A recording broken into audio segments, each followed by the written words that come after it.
Bon dia. Good morning. Good morning, everybody.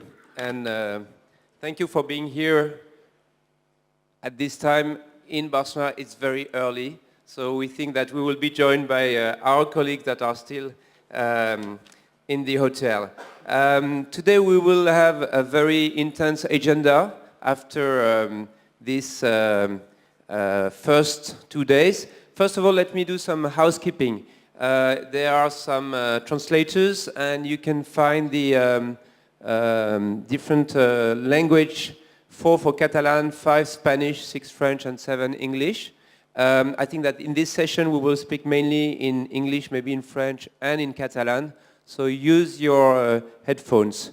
Second thing is that you can, and I would definitely encourage you to interact with our panelists. So you can use this My GSFB app and enter this personal code you have on your badge and ask your questions, and I will take them to the panel.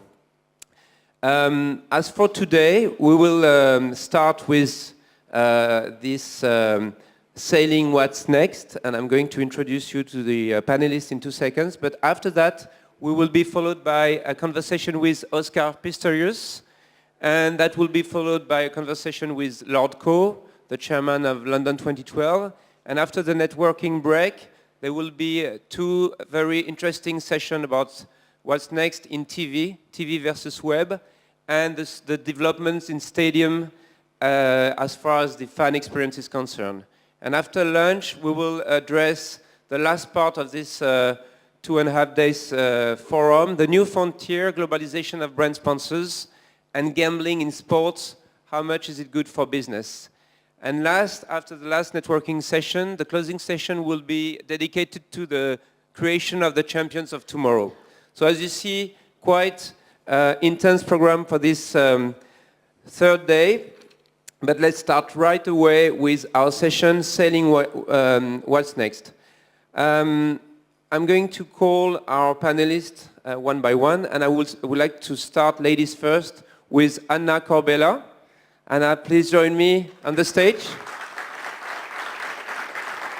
You can come here. Anna is Spanish and she's Catalan, and she sailed in the last Barcelona World Race in a 100% women's team with Dick Afari, and both of them were on the GEAS Santos Auditivos boat, and they raced in 102 days around the world and came 6th in this very difficult race. That was exactly at this time last year. Actually, the Barcelona World Race was a partner of this forum last year. And she has sailed for 3 decades since she began with her parents in the Mediterranean Sea, and was part of the pre-Olympic team in Spain, and was also one of the participants of the mini transat on very, very small boats back in 2009, and she's now sailing on Figaro Seri. After Anna, let me call a living legend, LoïckPeyron, a French sailor. Thank you, Loïc. Loïc, you crossed the Atlantic something like 36, 38, how many times? 48 times, sorry, I was very, very bad. But he started when he was 18, and he won as many transatlantic as you can. 3 times the famous Plymouth-Newport transatlantic race, 4 world titles with the Ocean Racing Multi-Hull Association ORMA 60 feet championship, and he won 13 Grand Prix out of 15 in a row between 1993 and 1999.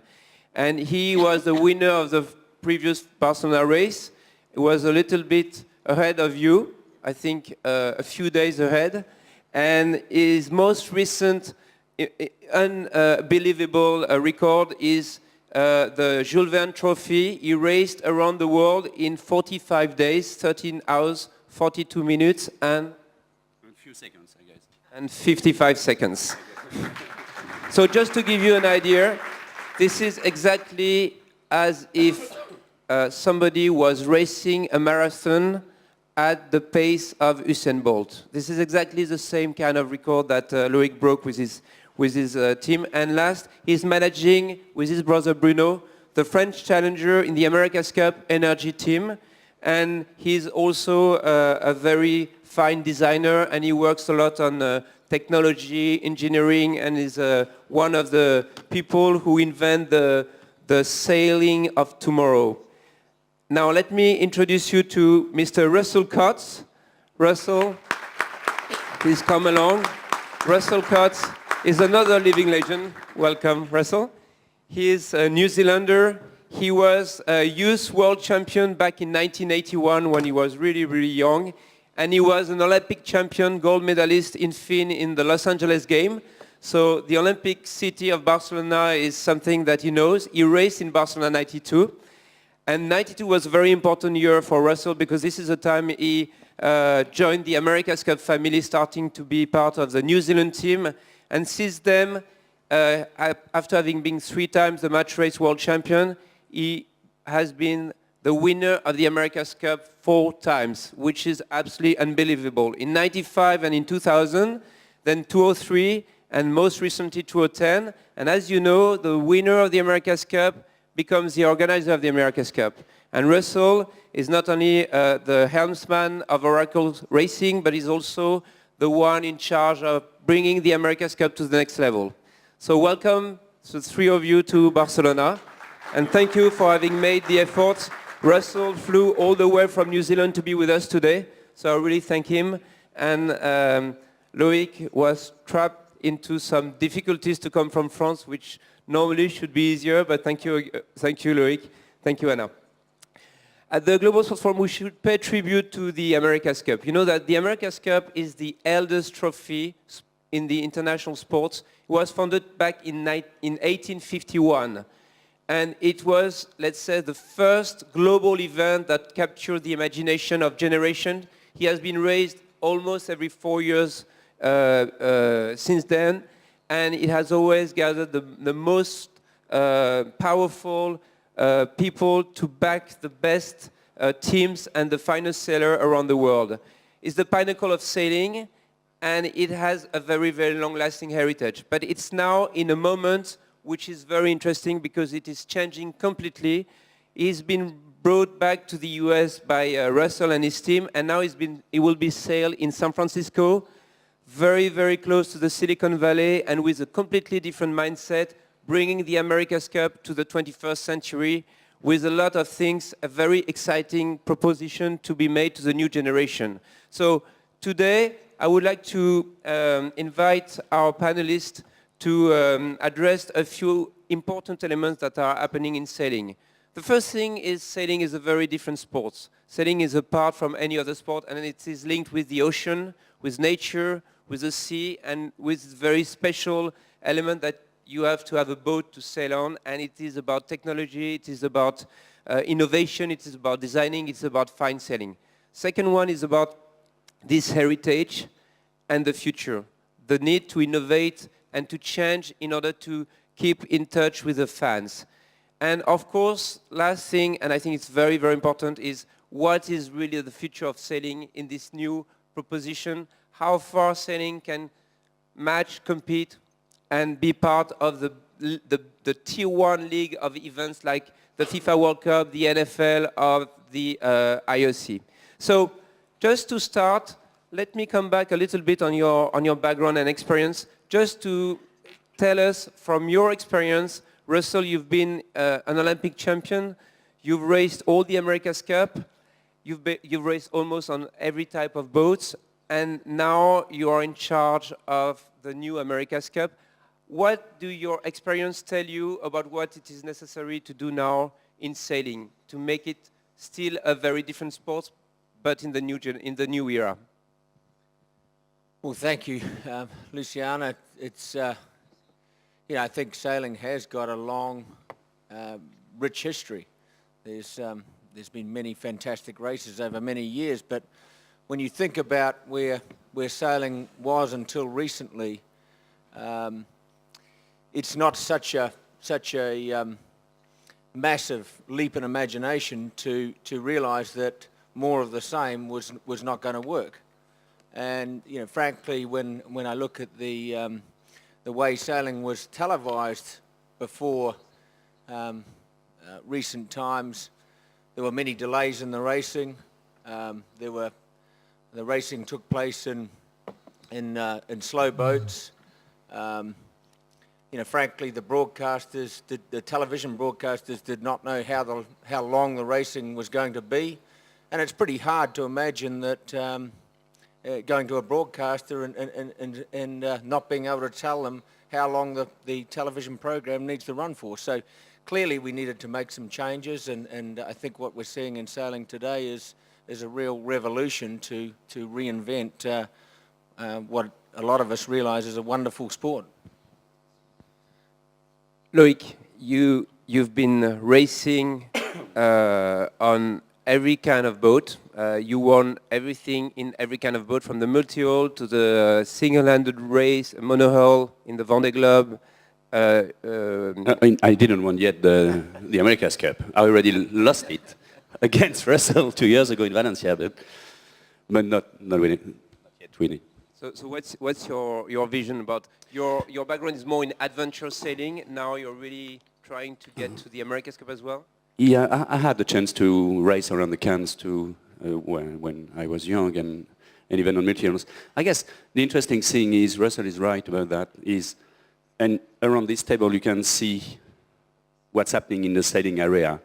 That's a very, very, very wide village, from the dinghy stories to the round-the-world stories. And you can explain yourself in any kind of this sort of supports. But I guess that the future for us needs to be or really close to the shore, in Port Harbour, something close to the public and able to be broadcast for sure a bit. Because that's not easy to broadcast. You know, the TV production on this sort of sport is not easy. It's quite easy to broadcast a football match, because the players are not going to play outside of the area, and then you need some cameras, that's fine. But in our case, you need to invest a lot in the production, which is the case on the Cup today. That's the first thing. So the future for us is the Cup for sure, part of it, near the shore with the best ever production, TV production, for instance,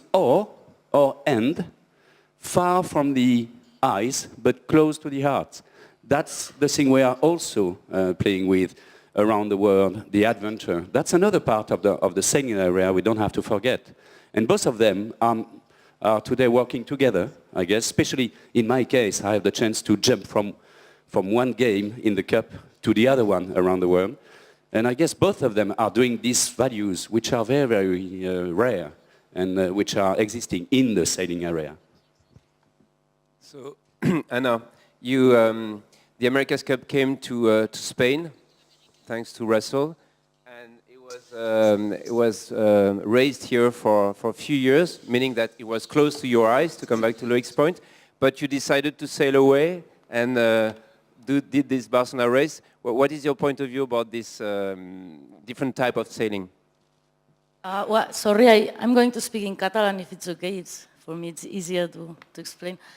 Bé, jo crec que, com deia el Loïc, en el fons l'important és arribar a la gent, no? Arribar al públic, i crec que tant la Copa Amèrica a València com la Barcelona World Race són events que s'han organitzat aquí en el nostre país i que han acostat una mica més, encara estem molt lluny, crec que queda molta feina a fer, però que han acostat una mica aquestes regates en el públic, per les raons que siguin. Potser la Barcelona World Race té una vessant més humana, més d'aventura, però que això fa que molta gent ho segueixi.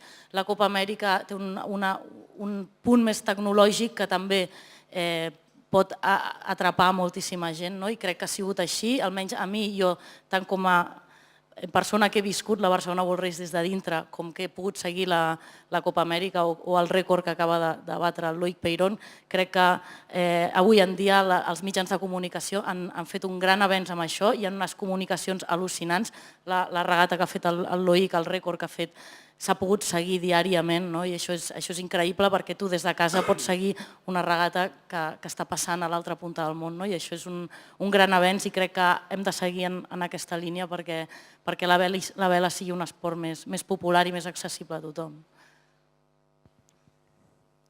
Right. Just to remind everyone, for the one who were not here last year, actually LoïckPeyron was sailing the regatta, and Anna was too at this very time.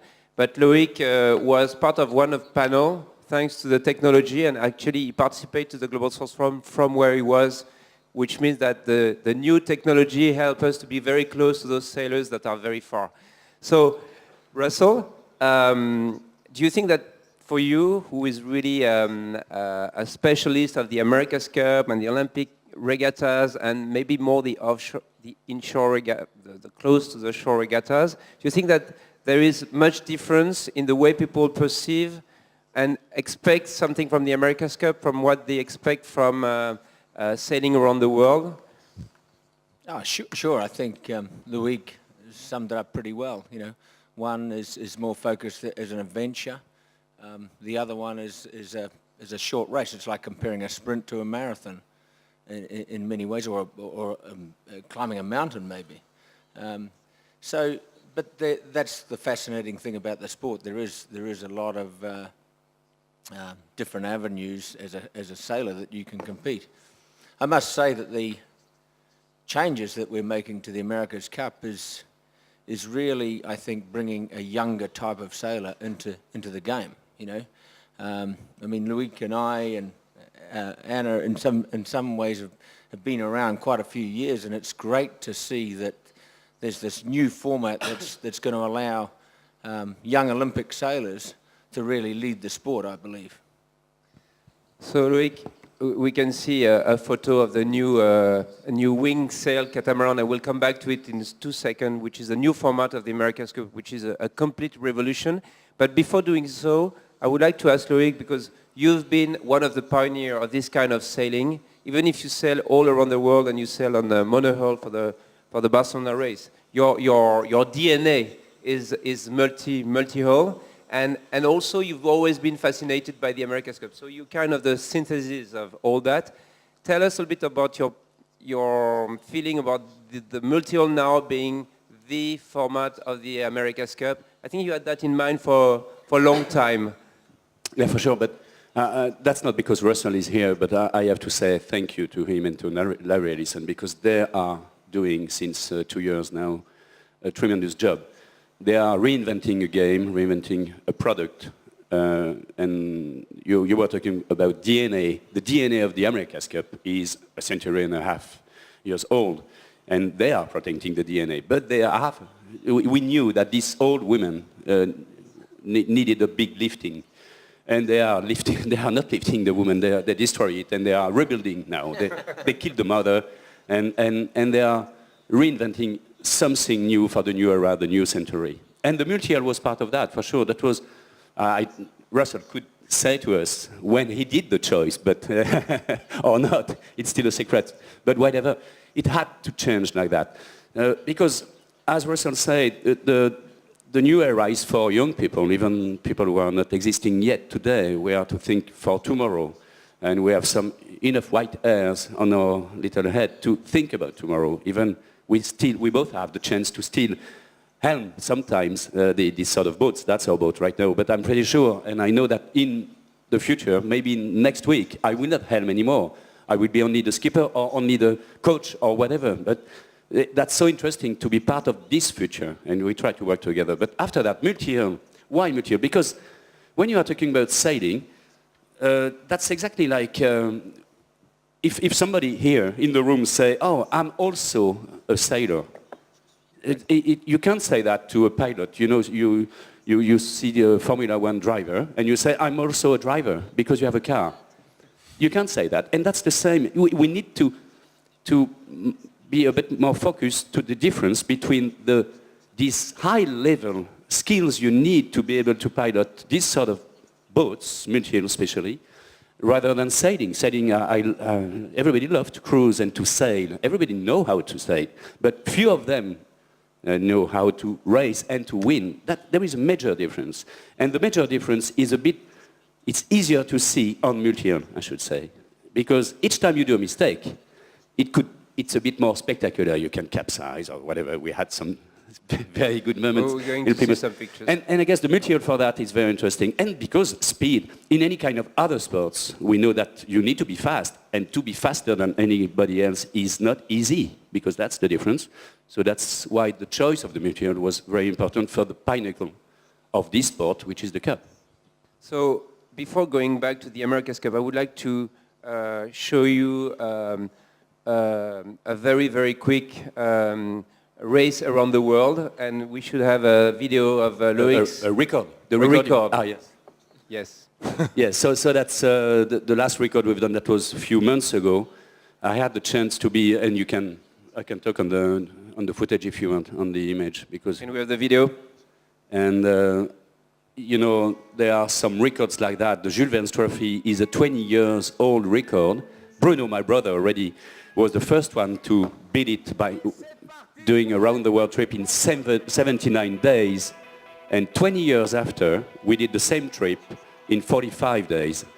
That means the sailing area is, the last 30 years, and especially the last few years, are really impressive in terms of a technical project. That's exactly what I said. This is a classic car, a stock car, and we were driving Formula One. This boat is the biggest trimaran in the world, 40 meters long, 25 wide, 60 meters high. And this boat is already the current holder of the Atlantic record of the...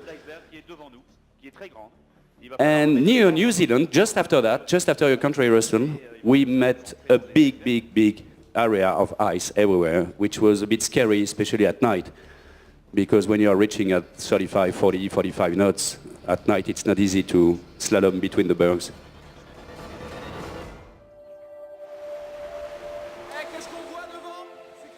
And 45 days after, we arrived on the finishing line.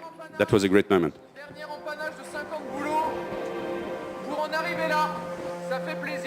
We were 14 on board. That's a big boat and you need a lot of human power.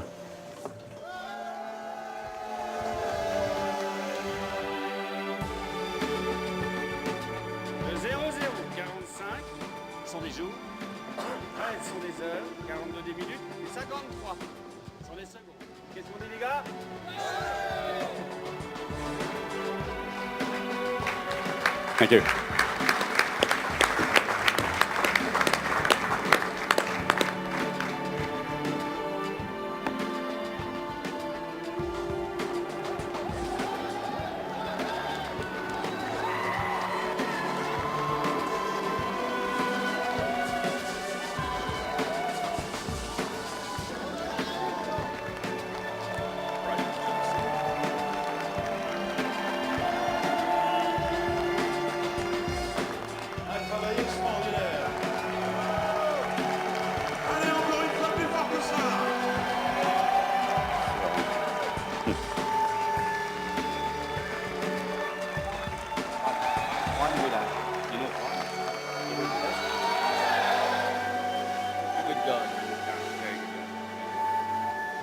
And this is the Blue Beast.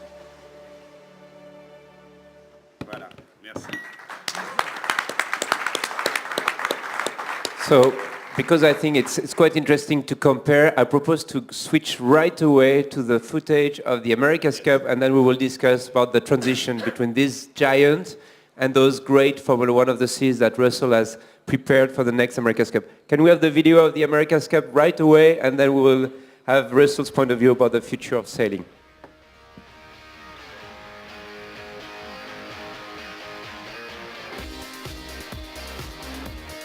Close one, and the Emirates team lead by a couple of seconds. I think, look at the speed of the Energy team. And Jimmy Spittle leading the way. Who's got the speed? Will it be Energy? Will it be a left?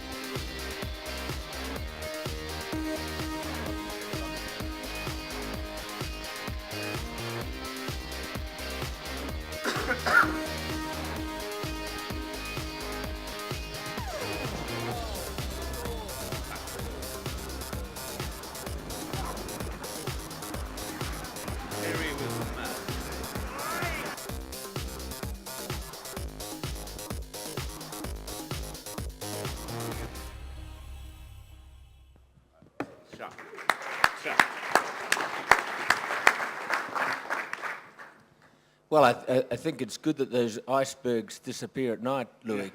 You know, they just seem to go away. But fantastic achievement you made. But one of the things that we've done with sailing for this time in the America's Cup is try to make it much more understandable for a wider audience. So everything about the television coverage has been made to explain the sport, because in the past it's been difficult to understand. It's been far out to sea. It's on using confusing rules, and so on and so forth. People have not understood it, and so we've invested a lot of energy into making the sport more understandable. The on-screen television graphics to display the course area more accurately. I always compare. Imagine trying to watch a tennis match and not being able to see the lines on the court. It would be, I would put it to you, it would be pretty difficult to understand that. And so we've taken each of those aspects and tried to really make this platform much more understandable. And the result has been, even after three events in the new style of racing, the television broadcasters have looked at this and said, wow, this really is a new sports property, and we can now see that what you were talking about. And I must say that I suppose the vision of Larry Ellison to bring that technology to the screen I think it's going to transform our sport, frankly. We should remind that Larry Ellison is the founder of Oracle, and he's really one of the leaders of the Silicon Valley spirit, and I think that you brought a lot of the startup spirit to your new vision of the America's Cup, and beyond the simplicity of understanding, there is also the attractiveness for the youth, and I think this is something that we can see from this picture. Do you think that it is going to be one of the new emerging sports?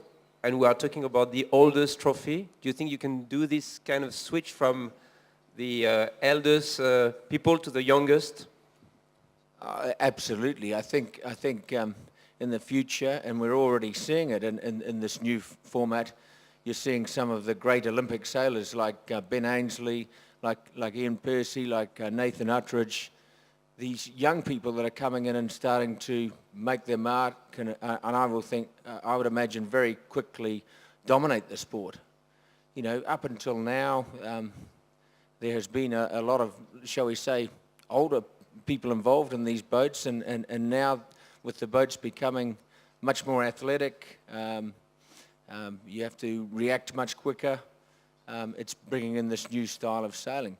And in a way, the sport enjoys it. It is the oldest sporting trophy in the world, and in a way it enjoys that fantastic tradition, but in other ways I think the tradition has almost held the sport back, and we've seen this in other sports that have perhaps moved into the modern era where there's been quite a bit of resistance to change.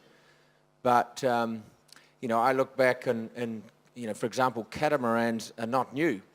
They were there was in the America's Cup, there was one of the most famous designers ever, a guy called Nathaniel Herreshoff, made a catamaran a long time ago, much more than 100 years ago.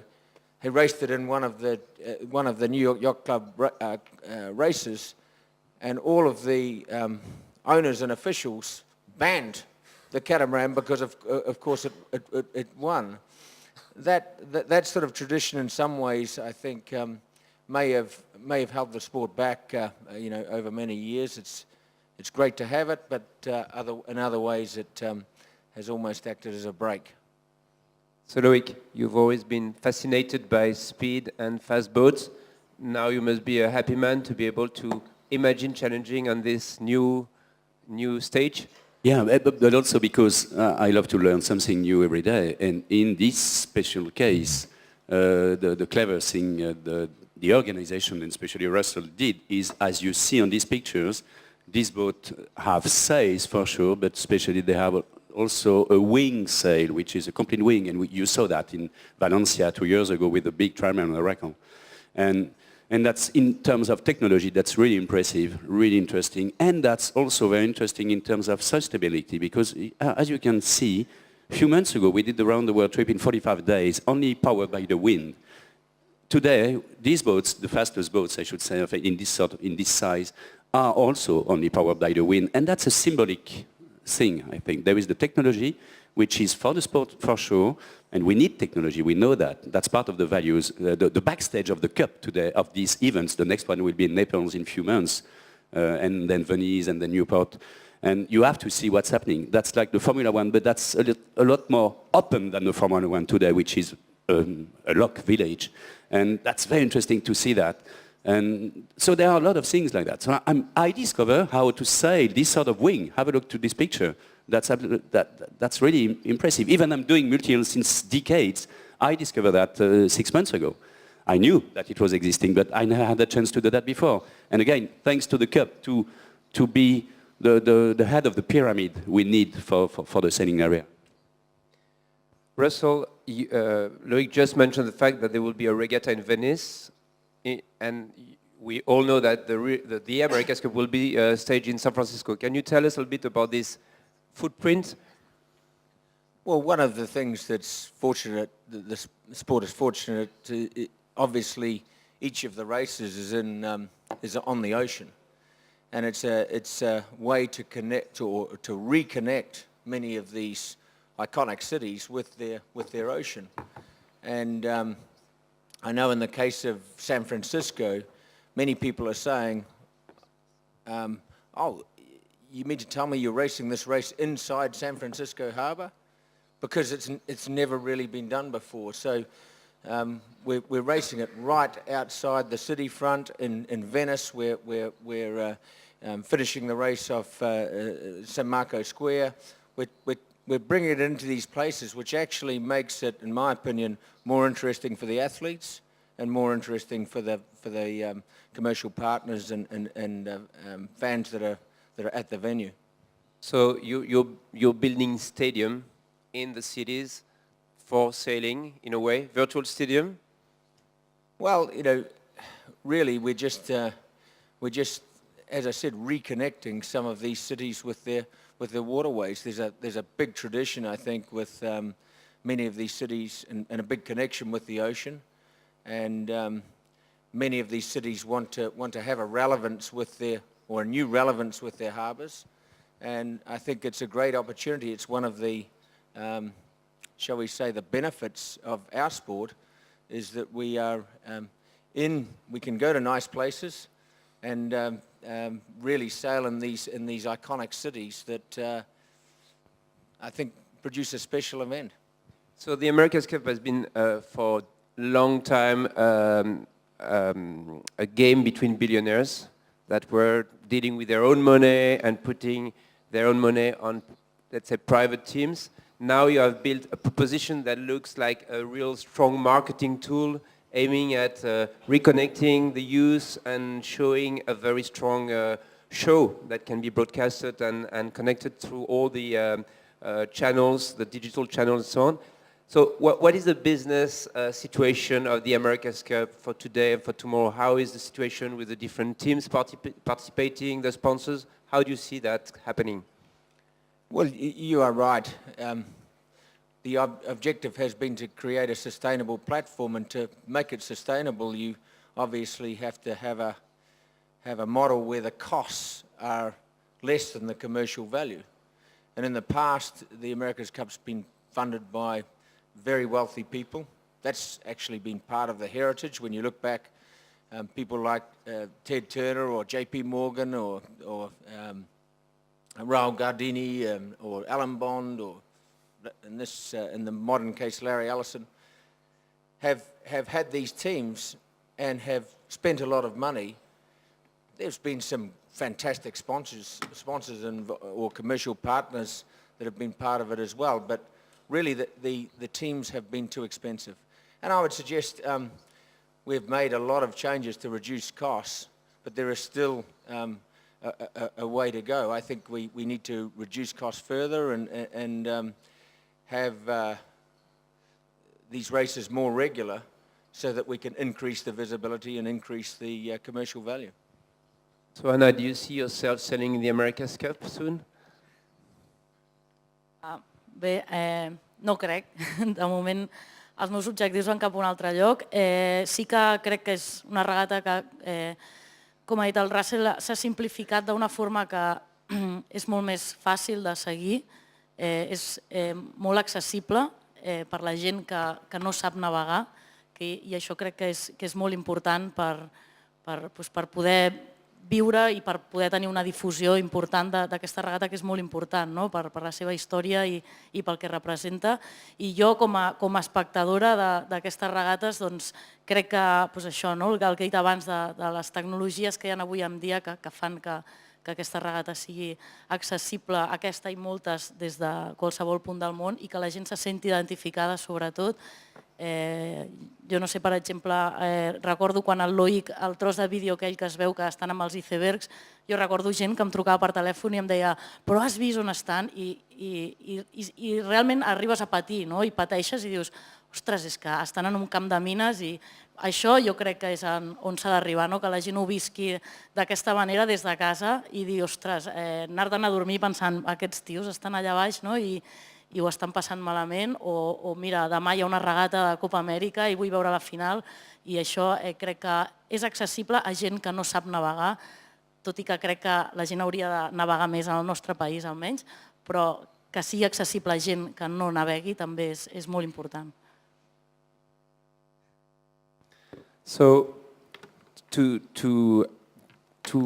bring this experience even further in the general public and make it more mainstream, what are the communications strategy you are developing at the moment? What are your efforts in this field?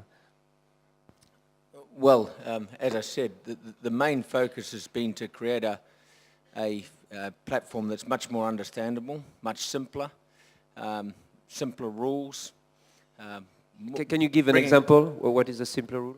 Well, there's all kinds of sailing terminology, and it's like putting this on. You have to learn. In the past, you've had to learn a whole new language, and in actual fact, bringing the microphones onto the boats, I've had to learn a whole new language too, or try. But, because each time there is a live broadcast, and when Russell is helming, there is a lot of beep, beep, beep on each time he is talking. That's the way the Kiwis are talking sometimes on board. Well, that's why we're moving to younger sailors too. Really. Of course, they've brought up with this new technology, but really we have had and still have some fantastic, iconic brands involved. Companies like, if you look at the event and the teams, companies like Louis Vuitton, like Prada, like Oracle, like Emirates, like Coram, like Tag Heuer. Many of these brands that love the images, love the fact that it creates a dream, the emotion. And now, really, we're bringing, connected with that, we're really bringing out the athletic side of the sport. These, I think there's no question that what has been hard to understand in the past and what has been perhaps viewed as a non-athletic sport, it will be hard to miss in the future, the fact that these boats will be very, very athletic and very physically demanding. So I think that's a good thing for the future. And many of the brands you mentioned are quite, let's say, exclusive brands. And with this, do you think you will be able to bring more mainstream, young targeting brands to the field? Well, actually, absolutely. Brands like Puma, of course, are coming in. There's some other brands that are going to be announced shortly, shall we say, that I think will be using this sport in a new way. Clearly, there's an extreme element to the sport now, where, as Loïc said, people look at these boats and they say, wow, that's not what I picture a sailboat to look like. And like a Formula One car, maybe I can drive a normal car around a circuit, but I don't think I could drive a Formula One car around a circuit and survive, particularly at the speeds that those guys do. I think people will look at it and they'll recognise the skill involved in trying to get one of these boats around the course, let alone trying to beat the hell out of each other and push it to the absolute limits and sometimes beyond. So when we discussed this session before, and we were referring to yesterday's session about emerging sports, we were saying to ourselves that it's basically a brand, which is the America's Cup with a heritage, which could be compared to the Olympic Games. And there you have the X Games being staged within the Olympic Games program, which is like the mix of completely new way with athletes and young people. Do you think that this mix will be a new era for a long time? How do you see the future of this new revolution? Yes, I think it will. I mean, and it's not really so important what I think. It's been more important what other people think. And when I look at the reaction from the television broadcasters, it's been extremely positive. When I look at the reaction from past America's Cup helmetsmen, of course, when we made such big changes, as you do with, if you make big changes in anything, you get a lot of resistance to start with. And many of those older people that were involved said, it's too much change. But as they've come to look at the events and witness them live, I've had many examples of those same people saying, wow, I didn't realize it was going to be like this. This is going to bring a lot more young people into this sport. And so I really think the signs are very positive today. And we have a lot more work to do yet, but I think the future looks bright. Well, that's a very good conclusion, I guess, from Russell. Loïc, what's your future? The close one, I hope it will be as bright as Russell hopes. Again, it's still not easy to be part of this top of the pyramid in terms of budget, because that's quite a lot of money in any case. So how much? All depends on the time you have to spend it. And in our case, we just have 1 year now before the Cup.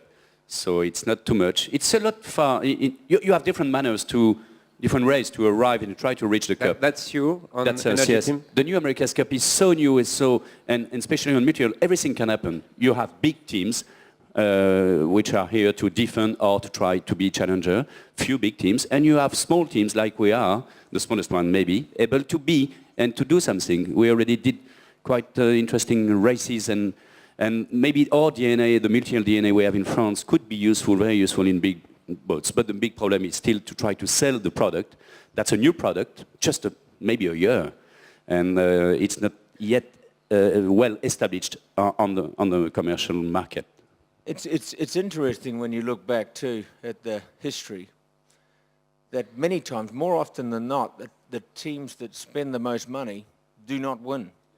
It's not a given. And in fact, if you go... But the poorest never won. You definitely need a certain amount to compete.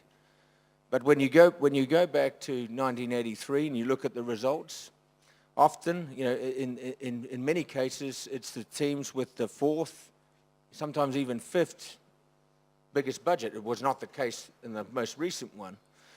But many times it's more a matter about how you use your money, how you use your time, because time is, well, money also, but time is finite, and that is, or in terms of the length of the campaign, should I say.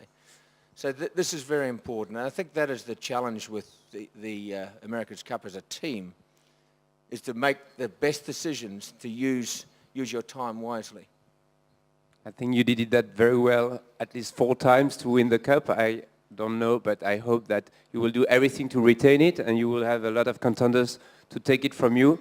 Maybe, Anna, in the future, what's your very close future? Sí, el meu futur immediat és participar en una competició, la G2R, és la Transat a G2R, es tracta de creuar l'Atlàntic amb la classe Figaro, una classe molt coneguda a França, molt popular i on hi ha molta gent que hi navega. No sé si el Loïc ha participat algun cop en aquesta categoria, suposo, no? Bé, molts navegants francesos, grans llegendes han navegat i jo, la meva intenció és creuar l'Atlàntic el mes d'abril amb doble i intentar fer-ho el millor possible, aprendre moltíssim perquè estic en aquesta classe per aprendre i seguir amb la meva línia de navegant oceànica, a veure fins on arribo i igual algun dia participar a la Copa Amèrica, ojalà, això ja ho veurem. I think you are welcome, aren't you? Yes. Gentlemen, Anna, thank you very much, and I think we can all give them a big applause. Thank you.